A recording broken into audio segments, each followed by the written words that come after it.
They say the mountains hide their secrets, but some secrets don't want to stay hidden. Welcome to the Ghost Line, a remote tour bus route winding through the Rocky Mountains, where the scenery is breathtaking and the price of passage is terrifying. My name is Micah Trent, a driver looking for an escape, but I found myself bound by 3 strange rules just to stay alive. What's the scariest thing you've ever seen on a road trip? Tell me in the comments below. And if you're ready to take a ride on the Ghost Line, subscribe to Night Creepypasta Rules and ring that bell. Because up here, the road doesn't just lead to Yellowstone. It leads somewhere else. The journey begins now. They say the mountains keep secrets.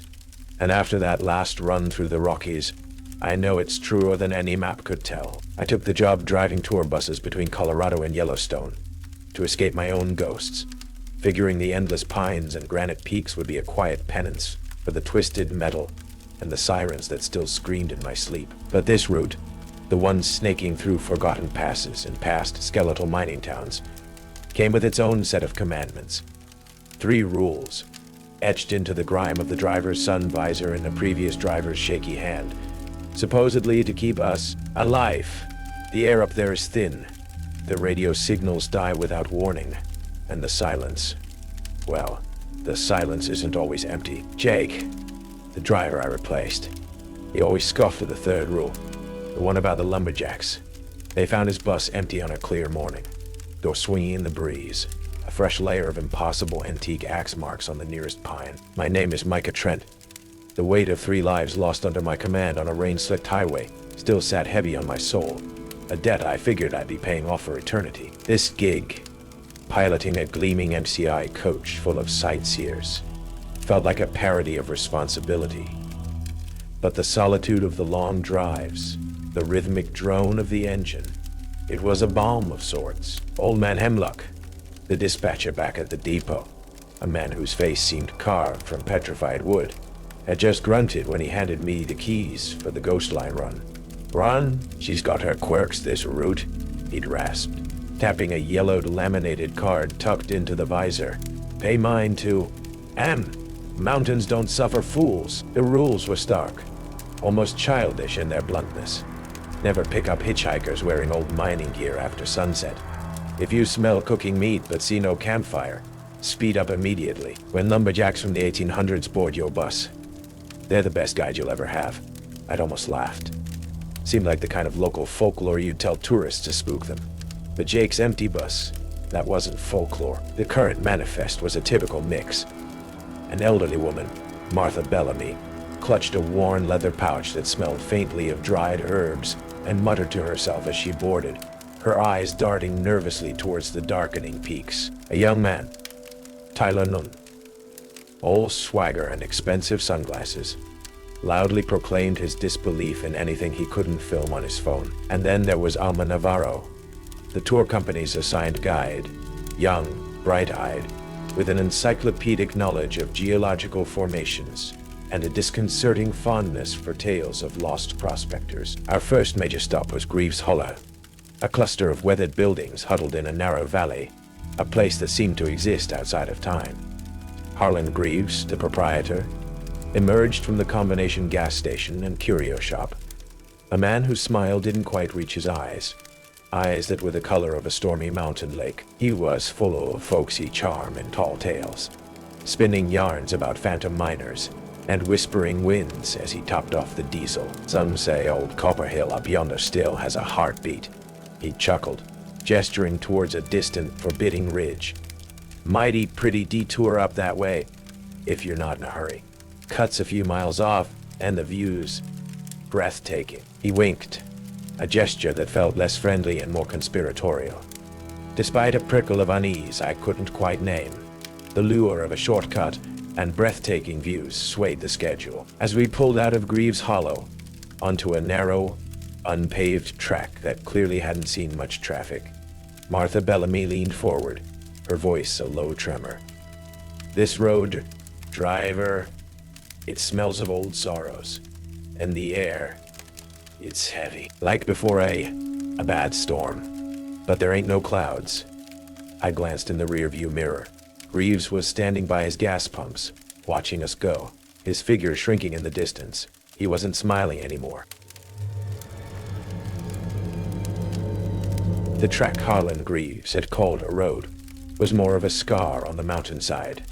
Winding ever upward, the pines pressed close, their ancient branches blotting out the sky, and the reliable chatter of the CB radio dissolved into an infuriating hiss of static.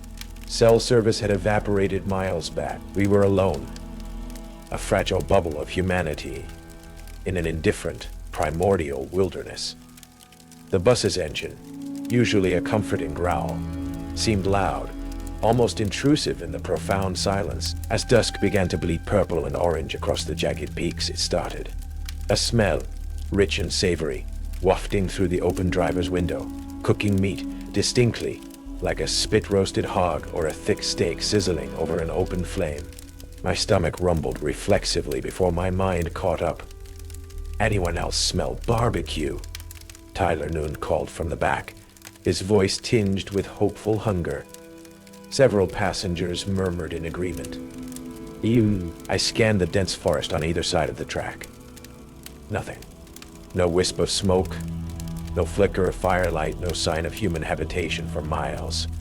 Just the deepening gloom and the endless silent trees. Rule number 2.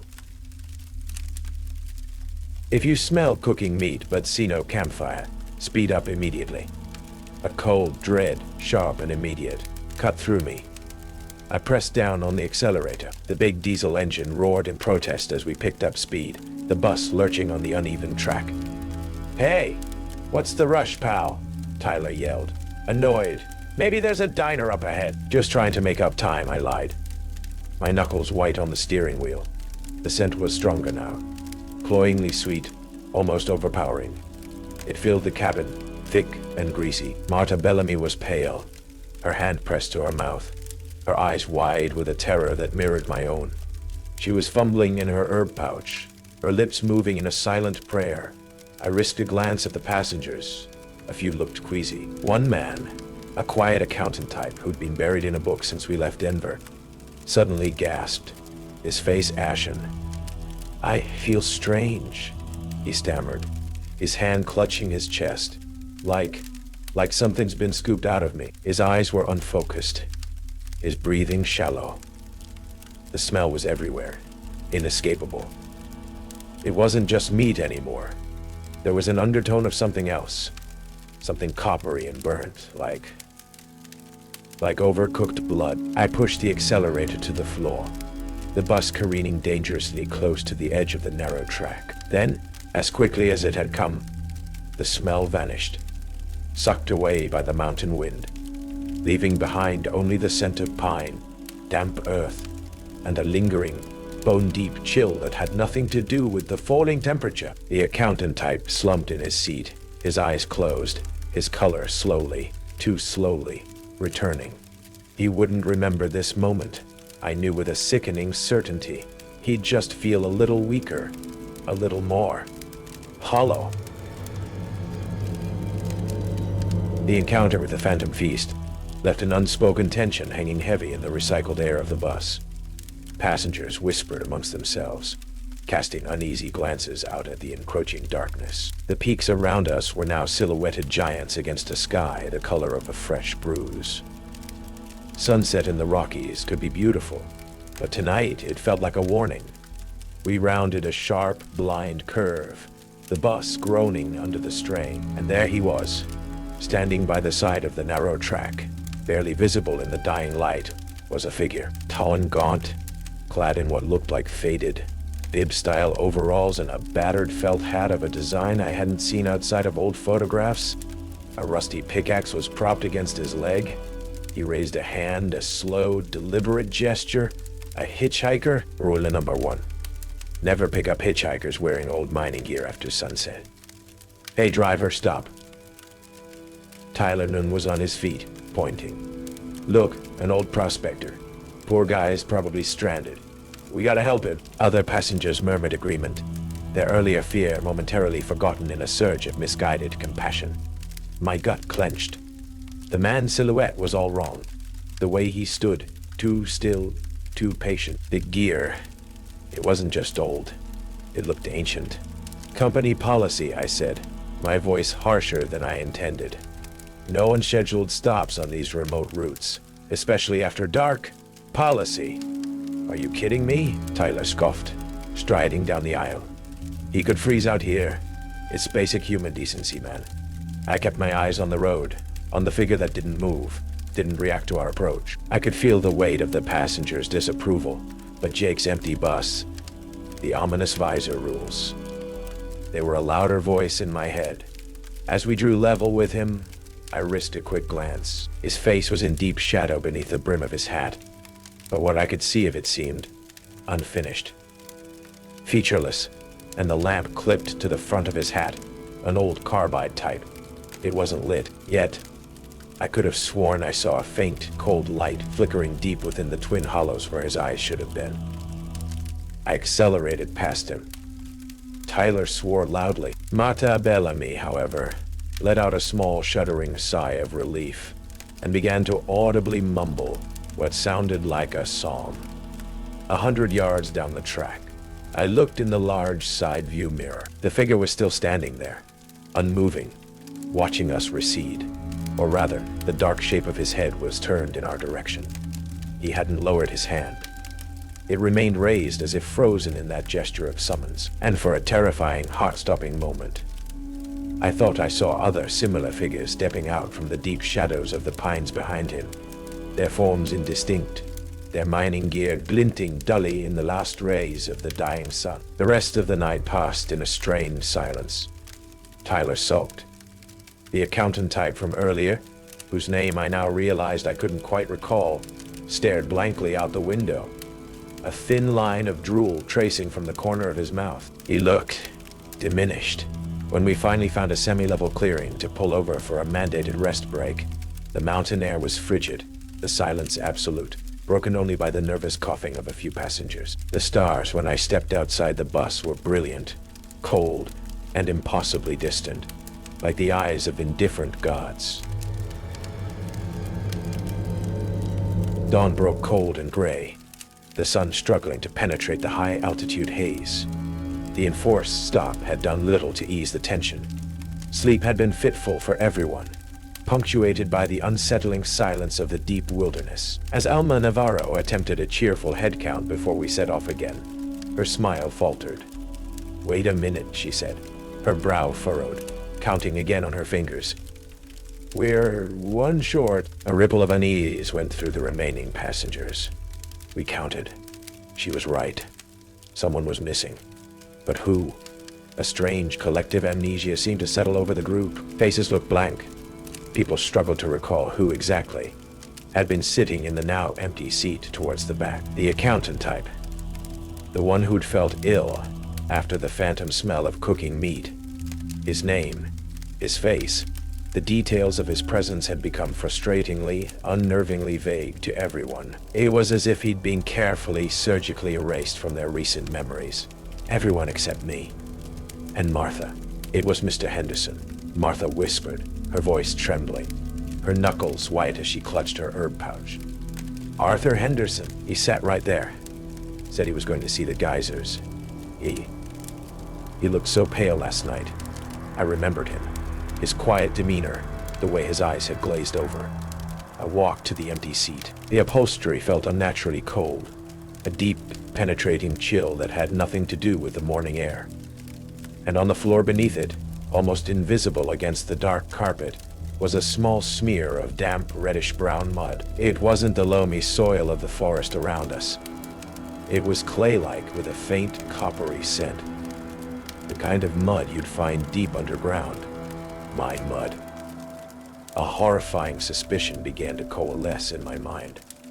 Harlan Greaves, his overly friendly demeanor, his insistence on this shortcut, the almost predatory gleam in his eyes. He hadn't just suggested a detour. He'd herded us. For what purpose? As if on cue, the mountain decided to compound our problems. A thick, impenetrable fog rolled in with unnatural speed, swallowing the landscape, reducing visibility to mere feet. The narrow track, already treacherous, became a death trap. I was forced to stop the bus, the engine idling, a small, fragile island of warmth and light in a sea of disorienting white. We were utterly, completely lost. Alma, ever resourceful, produced a compass and a faded topographical map she'd brought along. If we can find a landmark, a stream, anything.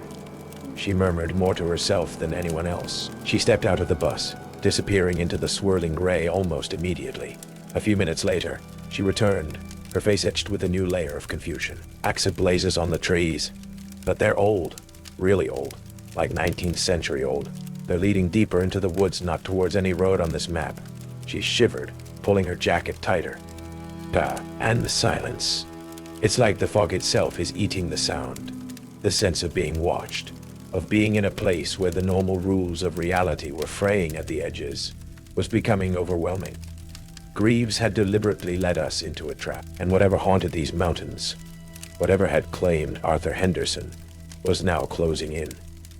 The fog felt alive, a suffocating blanket pressing down, isolating us further with every passing moment, and somewhere in that white void I knew the Watchers were waiting. The fog was a living entity, coiling and shifting, its tendrils probing the bus, muffling our voices, amplifying the frantic thumping of my own heart. Hours passed, or perhaps minutes. Time itself seemed to warp in that disorienting white void. Panic, a cold, slimy creature, began to slither amongst the remaining passengers. Some wept quietly. Others stared out into the impenetrable gray with a vacant, hopeless expression. Marta Bellamy's prayers were a constant, low murmur, a fragile shield against the encroaching dread. Then, through the oppressive silence came a new sound, the rhythmic, melancholic creak of unoiled wheels, the soft thud of heavy hooves on damp earth, and the faint, almost imperceptible jingle of harness. Lights appeared, hazy and indistinct at first, then resolving into the warm, flickering glow of several old-fashioned storm lanterns bobbing in the ghostly whiteness. From out of the fog, figures emerged, tall, broad-shouldered men, clad in heavy wool trousers, checked flannel shirts, and wide-brimmed hats that shadowed their faces. They carried long-handled axes, gleaming faintly in the lantern light. One led a pair of massive draft horses, their breath pluming in the cold air, hitched to a sturdy, if ancient-looking, logging sled. They moved with a slow, deliberate purpose, their expressions, or what little I could see of them in the shifting fog and dim light, unreadable, weathered like old timber. There were perhaps half a dozen of them, lumberjacks, straight out of the 19th century. Rule number 3, when lumberjacks from the 1800s board your bus, they're the best guide you'll ever have. A collective gasp went through the bus. Fear, yes, but also a strange, dawning flicker of something else. Hope, or just a different kind of terror. Alma Navarro, who had been peering intently through the fogged-up windshield, was the first to speak, her voice awed. "It's them," she whispered, her eyes wide. The trail markers. They weren't just old. They were their markers. The lead lumberjack, a man with a great gray beard that cascaded down his chest, approached the driver's side window. He didn't knock. He simply stood there, his gaze, hidden in the deep shadows of his hat brim, fixed on me. He raised a gnarled hand and gestured, a slow, deliberate sweep of his arm, indicating a barely perceptible track leading away from our current position, deeper into the fog-shrouded forest. He said nothing. None of them did. Their silence was as profound and ancient as the mountains themselves. My mind raced. This was insane. Apparitions. Ghosts. Yet, the rule. Jake's empty bus. The grim certainty that we were already ensnared in something far beyond normal comprehension. I looked at Alma. She nodded, a silent affirmation of the unbelievable. "All right, everyone," I said, my voice surprisingly steady. "It seems we have some assistance. We're going to follow them." As I carefully eased the bus forward, guided by the bobbing lanterns of the silent lumberjacks, the atmosphere inside the vehicle shifted. The oppressive fear didn't vanish, but it was now overlaid with a surreal, almost dreamlike quality. We were in their hands now, these silent sentinels of the lost paths. The track they led us on was rough, barely a trail, but they moved with an unerring confidence, their lanterns cutting a path through the suffocating fog. And then, the smell returned. That sickeningly sweet, acrid scent of cooking meat, stronger this time, more urgent, laced with that unmistakable coppery tang of blood. It billowed around us, thick and nauseating. There, close. Martha Bellamy whimpered, clutching her herb pouch so tightly, her knuckles were white. The hungry ones. Almost immediately, as if summoned by her words, figures began to coalesce at the edges of the lantern light, just beyond the perimeter of our strange spectral convoy. Gaunt shapes in tattered mining gear, their faces lost in the featureless black pits beneath their helmet brims, the cold, dead light of their carbide lamps flickering like malevolent stars. The hollow men. They didn't rush us, they paced us. Shadows in the fog, their movements disturbingly fluid, their silence more terrifying than any scream. I could feel their collective hunger, a cold, psychic pressure boring into the bus. Some of the passengers began to moan, their faces paling, their eyes glazing over with that same vacant, diminished look Arthur Henderson had worn. The Lumberjacks, however, seemed oblivious to them, or perhaps defiantly unconcerned. They maintained their steady pace, their lanterns a fragile, unwavering beacon. But I noticed their grips tightened on their axes, their massive shoulders tensing almost imperceptibly. And then, stepping out from behind a colossal, fog-wreathed spruce, directly into the path of the leading lumberjack, was Harlan Greaves. He wasn't alone. Flanking him were two rough-looking men I vaguely recognized from the gas station back at Greaves Hollow. Their faces hard, their eyes holding a dull, unquestioning loyalty. Greaves himself held a modern, high-powered hunting rifle, its barrel glinting dully. His folksy charm was gone, replaced by a cold, reptilian cunning. "Well now, this is an unexpected development," Greaves said, his voice smooth, but with an undercurrent of steel. He gestured with the rifle towards the lumberjacks. "Didn't reckon on you old-timers still stirring. Thought the mountain had forgotten you." He then turned his attention to my bus, his gaze sweeping over the terrified faces within. "A shame, really. Such a fine offering. The men of Copperhill have been restless. Offering? I choked out, my hand instinctively reaching for the heavy tire iron I kept stowed beside my seat. "What are you talking about, Greaves?" His smile was a predatory slash. "The mountain has a price, Mr. Trent. Always has. My ancestors understood that. They fed the old veins of Copperhill, and Copperhill, in turn, fed us. Kept Greaves Hollow alive when other towns withered and died."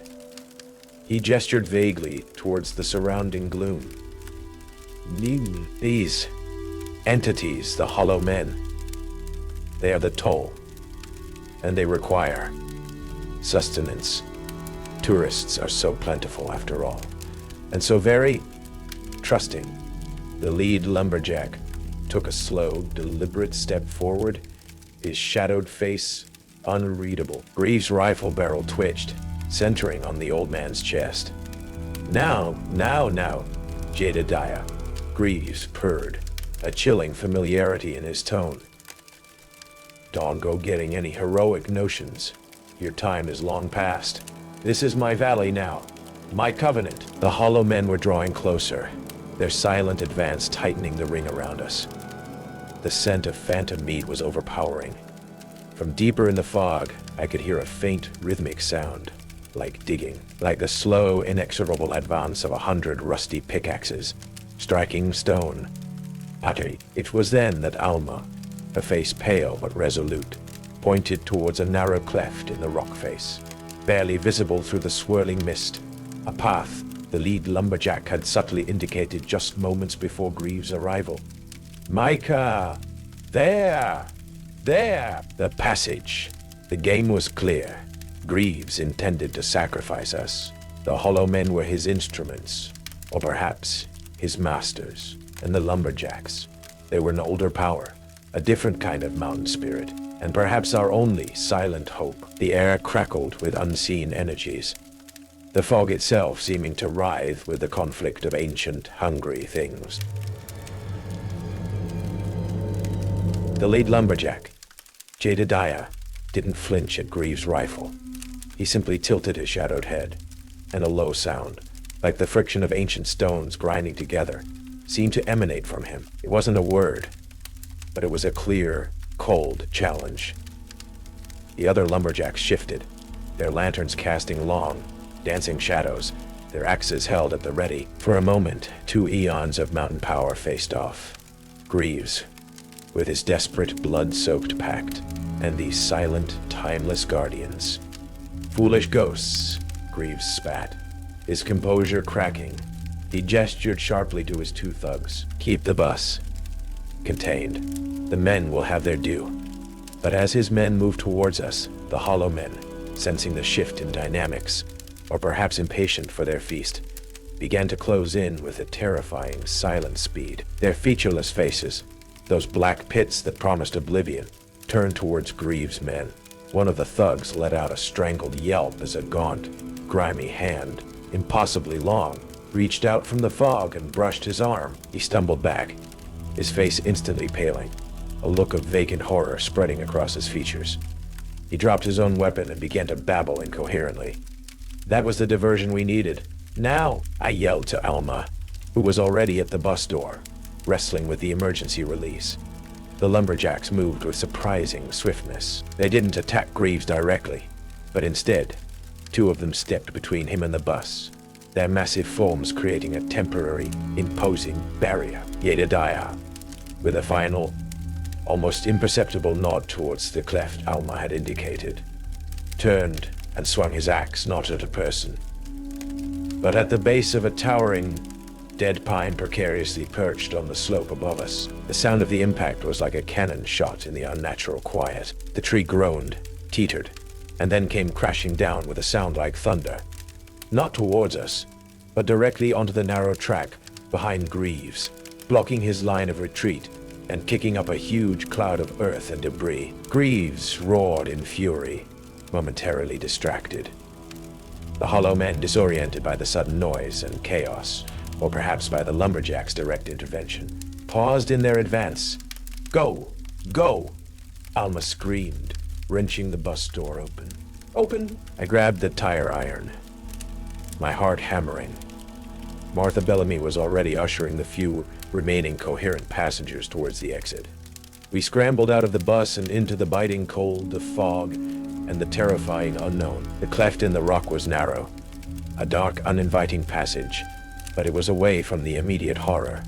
Jedediah and his lumberjacks didn't follow. They stood their ground, a silent, immovable line between us and the seething chaos of Greaves, his now panicked remaining thug, and the advancing, insatiable hollow men. The last I saw of them, as we plunged into the darkness of the rock passage, was Jedediah raising his lantern high, its warm light a defiant pinprick against the encroaching spectral cold. He seemed to be drawing the hollow men's attention, buying us precious seconds. The passage was a rough, natural tunnel, slick with moisture and smelling of ancient, undisturbed earth. It twisted and turned, sloping steeply upwards. Behind us, we could hear muffled shouts, the inhuman chittering sounds the hollow men seemed to make when agitated, and then a single piercing scream that was abruptly cut short. Greaves, perhaps, or his last man, finally paying the mountains toll. We didn't stop. We didn't dare. The air grew thinner, colder. My lungs burned. Martha, despite her age, kept up with a surprising tenacity, her muttered prayers now imbued with a desperate fervor. Alma, using her small flashlight, guided us, her knowledge of basic geology helping her to pick the most stable-looking path. Finally, after what felt like an eternity of scrambling in the dark, we saw it, a faint, gray light ahead. We emerged, gasping, onto a high, windswept ridge, the fog thinner here, revealing a breathtaking, terrifying panorama of jagged peaks and plunging valleys under a sky slowly beginning to lighten with the false dawn. We were battered, filthy, and traumatized, but we were alive. Below us, from the direction of the Copperhill mine and the area we just escaped, a low, guttural rumble echoed up the mountainside, a sound of immense geological displeasure, as if the very heart of the mountain was sighing in anger or repletion. Then, a profound silence fell once more, broken only by the mournful soughing of the wind through the stunted pines. The Lumberjacks, our silent saviors, were nowhere to be seen. They had melted back into the mists, into the fabric of the ancient mountain, their duty, but now seemingly done. The official story, when we finally stumbled into a remote ranger station, looking like survivors of a plane crash, was met with the expected blend of disbelief and professional concern. Exposure, altitude sickness, group hysteria, the usual dismissals. Harlan Greaves and his 2 associates were listed as missing, presumed victims of a tragic accident while illegally hunting or prospecting in a dangerous, unstable area. The subsequent search parties found nothing but the abandoned bus, its interior cold and strangely empty feeling, and evidence of a localized landslide near the old Copperhill mine workings. The area was, of course, promptly declared off limits due to geological instability. Martha Bellamy retired to a quiet life with her sister in a lowland town, her herb pouch never far from her side. She'd send me postcards occasionally, filled with fervent blessings and warnings about listening to the old ways. Alma Navarro remarkably stayed with the tour company, though she requested, and was granted, a transfer to less eventful routes. She told me once over a tense, coffee-fueled debrief that she'd found an old local history book that mentioned Jedediah and his crew, loggers who had perished in a freak blizzard in the winter of 1888 while trying to rescue a group of trapped miners near Copperhill. Their bodies were never found. I tried to quit. God, how I tried. But the ghost line run, the route through those cursed mountains, it had a hold on me. Or perhaps I felt an obligation. Jake's empty bus, the rules on the visor. Someone had to know. Someone had to remember. So I kept driving, a solitary watchman on a haunted highway. The company was always short of drivers willing to take the route, especially after my incident. They didn't ask too many questions. The rules were my Bible now. I never drove that particular shortcut again, needless to say. And when the sun dipped below the peaks, my eyes scanned the roadsides with a hawk's intensity for any sign of faded overalls or unlit carbide lamps. If the wind carried the faintest, richest scent of roasting meat where no fire could be, my foot instinctively found the floor.